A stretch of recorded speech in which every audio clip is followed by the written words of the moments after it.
கடவுச்சீட்டை பெற்றுக்கொள்வதற்காக குடிவரவு குடியகழ்வு கட்டுப்பாட்டாளருக்கு பொய்யான தகவல்களை வழங்கியமை மற்றும் செல்லுபடியாகும் விசா இன்றி இலங்கையில் தங்கியிருந்தமை ஆகிய குற்றச்சாட்டுகளின் கீழ் முன்னாள் ராஜாங்க அமைச்சர் டயானா கமகேவுக்கு எதிராக குற்றப்புலனாய்வு திணைக்களத்தினால் தாக்கல் செய்யப்பட்ட வழக்கு இன்று விசாரணைக்கு எடுத்துக் கொள்ளப்பட்டது. கொழும்பு மேலதிக நீதவான் லஹிரு சில்வா முன்னிலையில் இந்த வழக்கு விசாரணைக்கு எடுத்துக் கொள்ளப்பட்டது.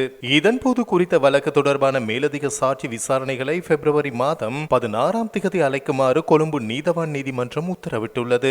2016 ஆண்டு ஜூலை மாதம் 14 திகதி முதல் 2020 ஆண்டு நவம்பர் மாதம் 1 திகதி வரையான காலப்பகுதிக்குள் செல்லுபடியாகும் விசா இன்றி இலங்கையில் தங்கியிருந்தமை மற்றும் கடவுச்சீட்டை பெற்றுக் கொள்வதற்காக குடிவரவு குடியகழ்வு கட்டுப்பாட்டாளருக்கு பொய்யான தகவல்களை வழங்கியதன் மூலம் குடிவரவு குடியகழ்வு சட்டத்தின் கீழ் குற்றம் இழைத்ததாக கூறி சட்டமா அதிபரின் அறிவுறுத்தலின் பேரில் 7 குற்றச்சாட்டுகளின் கீழ் புலனாய்வு திணைக்களத்தினால் முன்னாள் ராஜாங்க அமைச்சருக்கு எதிராக இந்த வழக்கு தாக்கல் செய்யப்பட்டிருந்தமை குறிப்பிடத்தக்கது.